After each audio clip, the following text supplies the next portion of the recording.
Hello everyone, this is Rick and welcome to Astral Club. This is the dangers of astral time travel. Before we get into it, just want to mention Patreon. If you'd like to support this channel, you can do so on Patreon. When you join, you get advanced episodes. On Sunday, you get a library of downloaded episodes for your podcast, a Patreon email where you can talk back and forth, and we now have a new chat room for patron members. And if that's something that you're interested in participating in, just go to the description section where you'll find a link to the Astral Club Patreon channel. Next up is private lessons. If you'd like a lesson to learn how to astral project, be glad to work with you. All you have to do is go to the description and you'll find an email there. Just ask for more information and I will send it off to you. Okay. Now, I have talked quite a bit about the intricacies, ups and downs, and the various adventures, trials, and tribulations of astral time travel. And if you're interested in astral time travel in particular, you can go to the Astral Club playlist for astral time travel. And there's over 30 episodes there, and I think roughly half of them maybe are kind of the past travels. Maybe more than half, though, are future travels.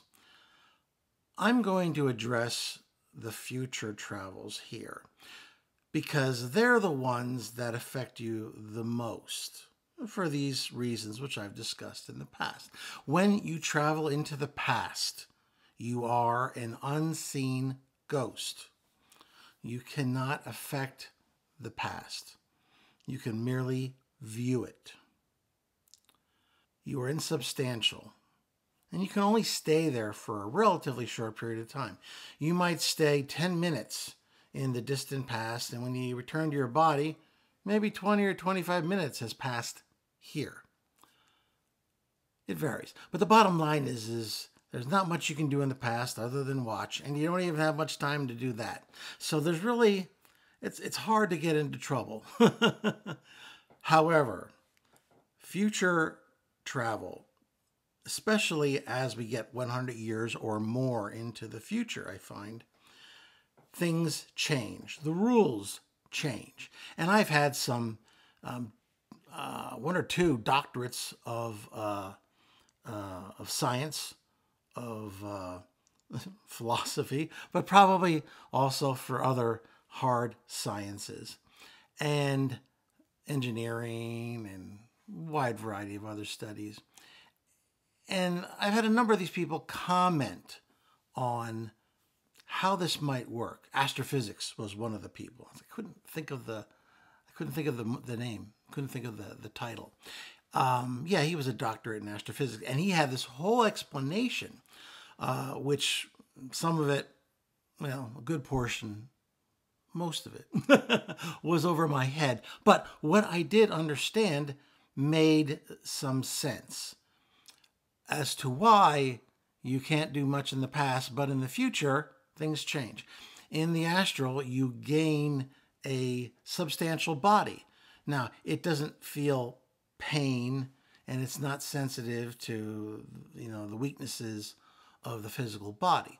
But it appears like your physical body, and people who are alive in the physical in that distant future can perceive you.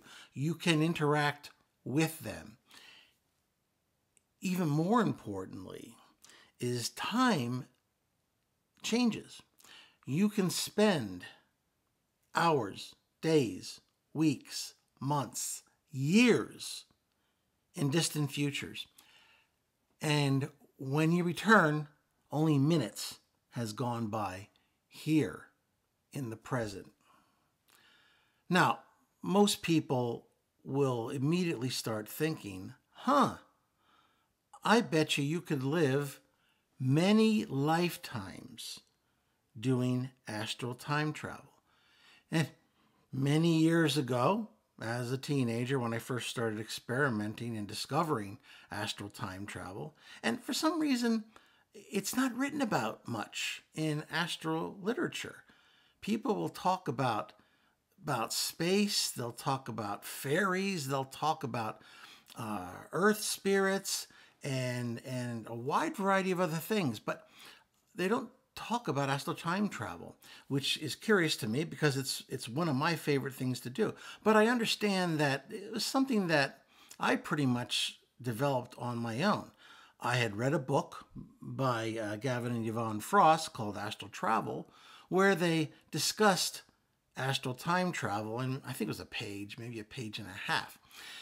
And the bottom line was they said, oh yeah, by the way, you can time travel when you astral project. And that was pretty much it. They talked about a few of the rules, like how you get more power as you go further into the future. But they never really said how you do it. I'm not sure they knew exactly how you do it. I did a lot of experimentation to eventually develop my technique. I was primarily concerned, of course, with the future travel.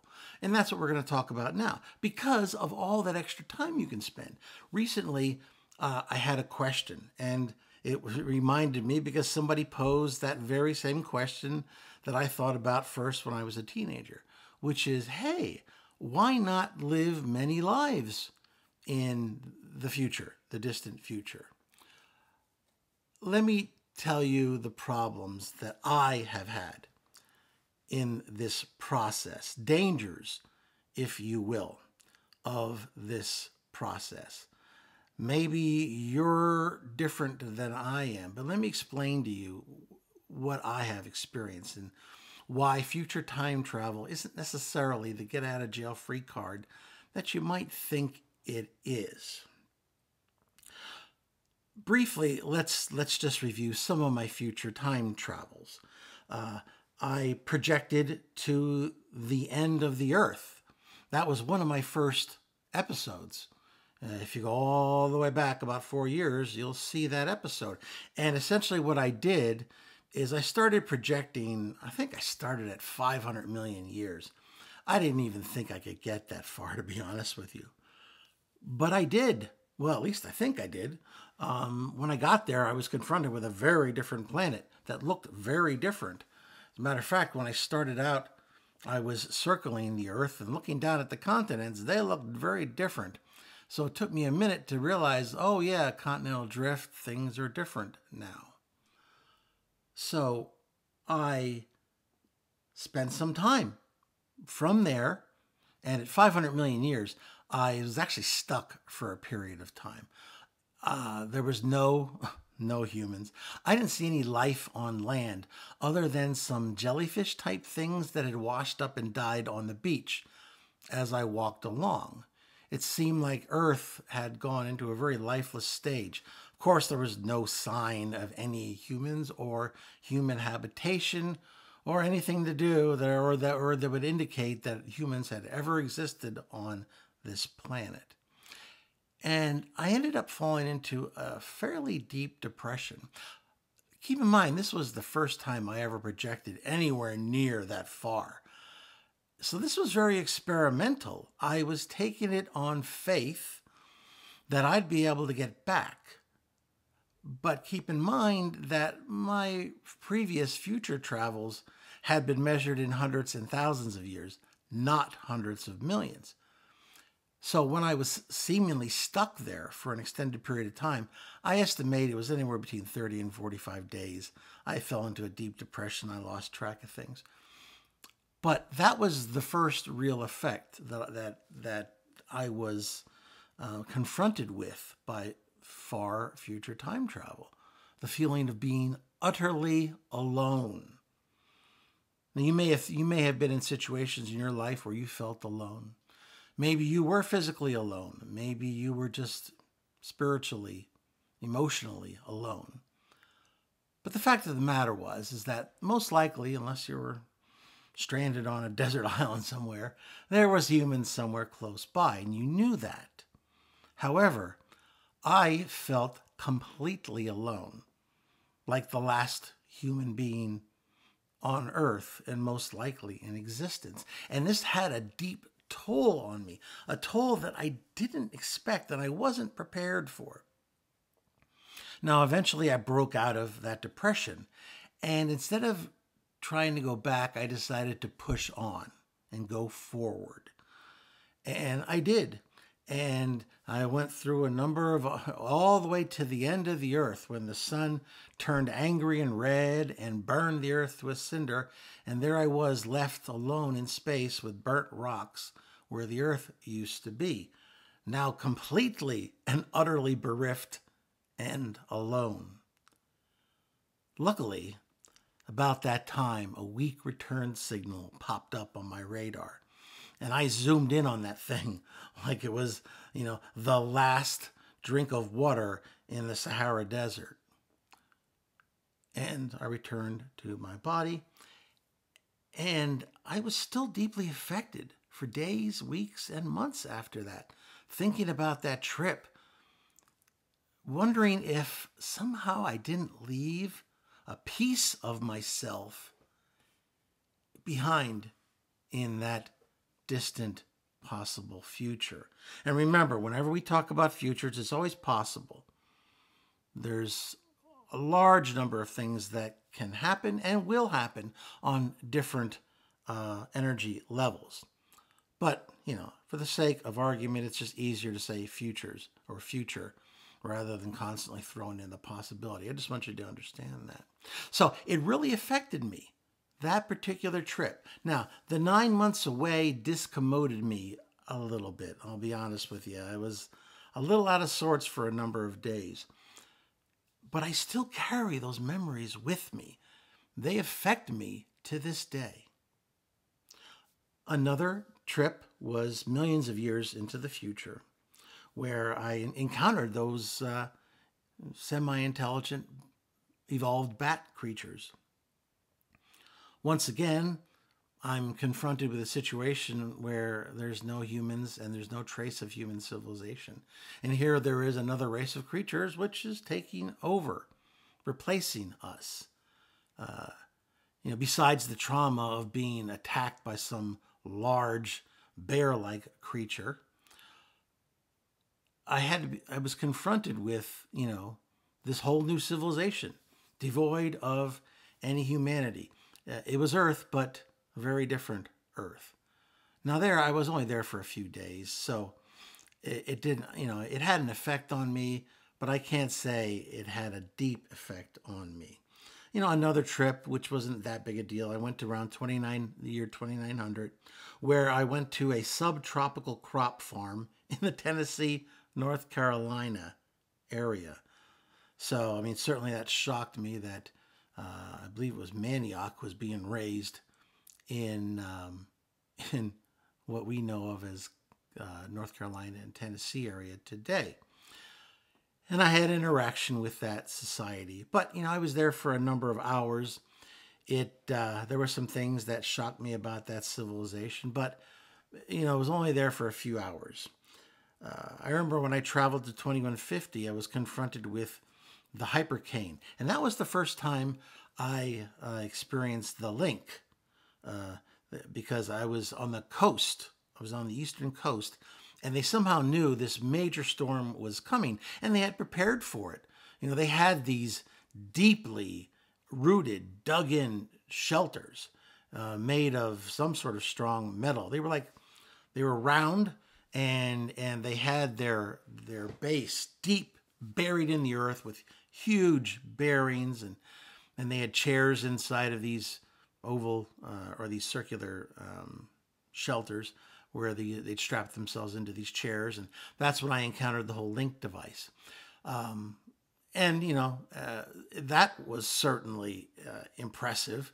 It certainly shocked me that we had, gotten to something like a hypercane.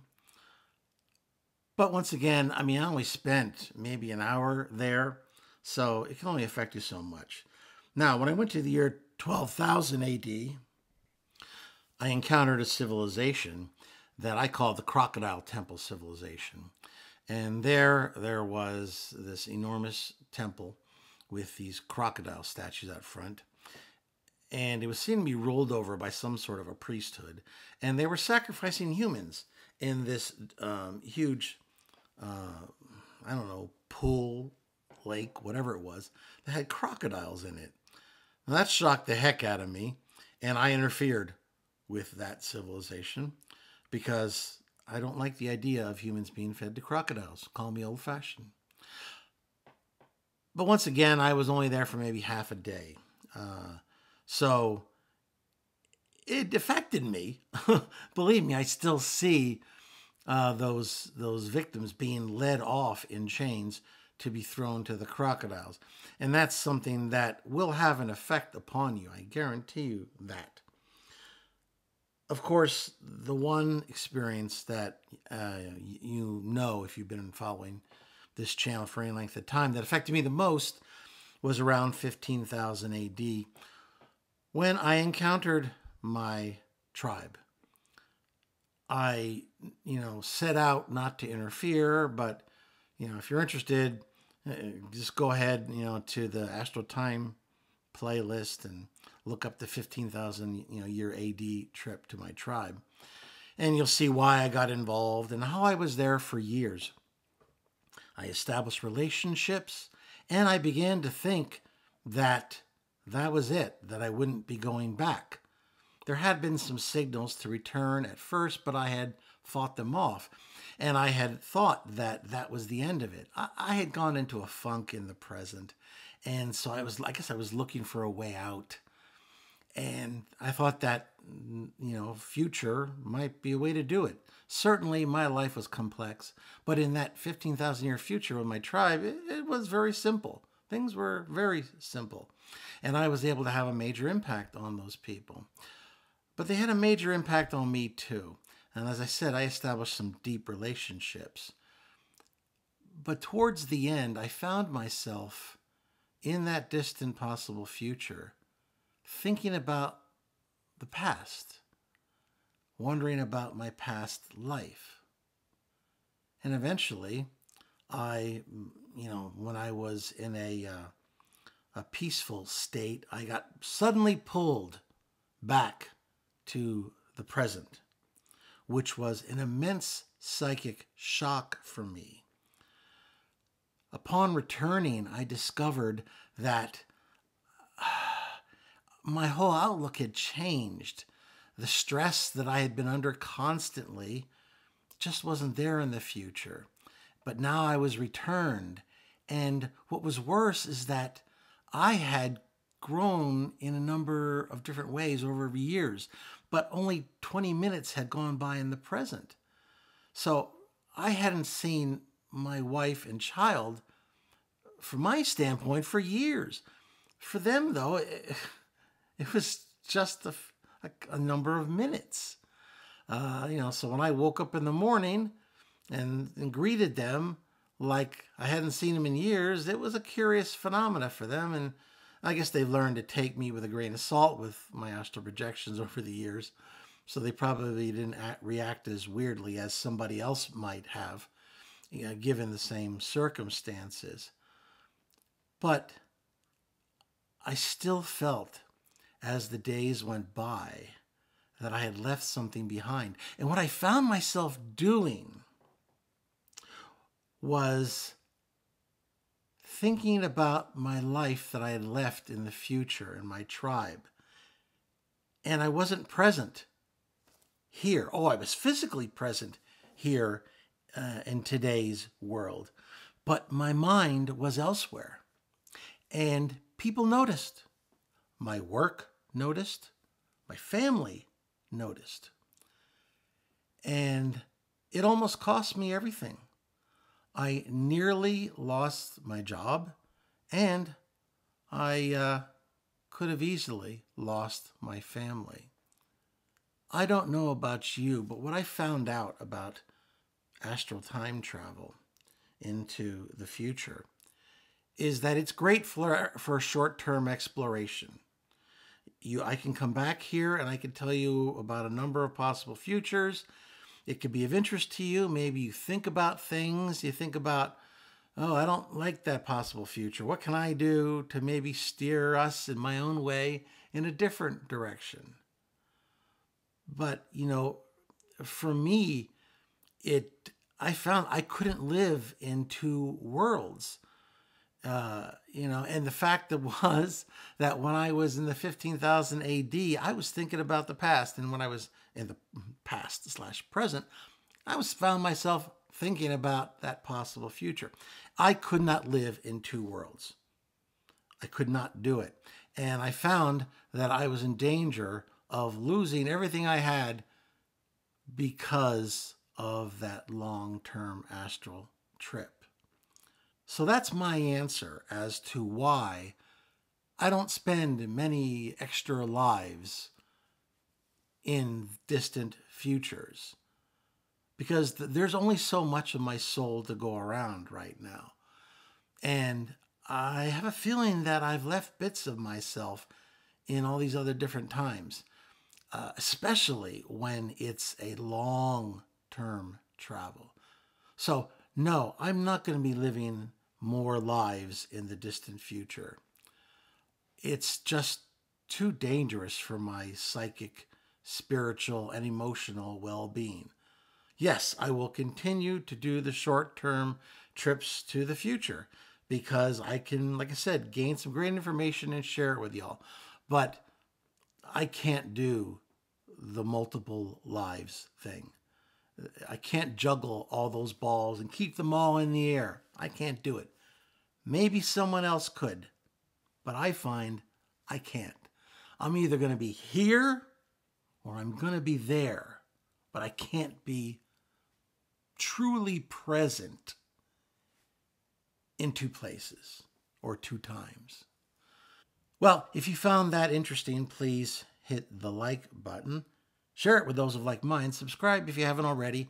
And please hit me with your questions and comments.